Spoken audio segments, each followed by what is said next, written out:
নমস্কার। জ্যোতিষী জ্যোতিষী জ্যোতিষী, কিছু সংখ্যক মানুষ এই জ্যোতিষীদের মন্দ চোখে দেখে। আচ্ছা বলুন তো বন্ধুরা, প্রত্যেকটা প্রফেশনেও কিন্তু ভালো মন্দ লোক আছে, তাই বলে জ্যোতিষীদের মধ্যেও ভালো মন্দ লোক আছে কি না আছে আমি বলতে যাব না, কিন্তু জ্যোতিষ শাস্ত্ররা কি তার জন্য মন্দ?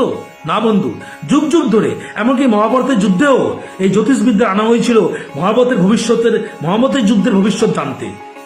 তার পরিণতি কি হয়েছিল জ্যোতিষবিদরা বলে দিয়েছিলেন। তাই বন্ধু, আপনাদের জীবনের সাফল্য, আপনাদের জীবনের যে উন্নতি, কি বিষয়ে আপনারা জীবনে কি বিষয়ে আপনারা উন্নতি পাবেন, কি ট্যালেন্ট আপনাদের জীবনে আছে, সেটা কিন্তু আমরাই বলতে পারি। তাই বন্ধু, আর সময় নষ্ট করবেন না, আমাদের কাছে আসলে আপনাদের ভাগ্য পরিবর্তন হয়ে যাবে। তাই কিছু সংখ্যক লোক কিন্তু এই জ্যোতিষীদের কাছে আসে না বন্ধু। এই জ্যোতিষীদের কাছে আসা মানেই আপনার ভাগ্যের পরিবর্তন হওয়া। আপনারা আসছেন না মানে আপনার ভাগ্যের পরিবর্তন হবে না।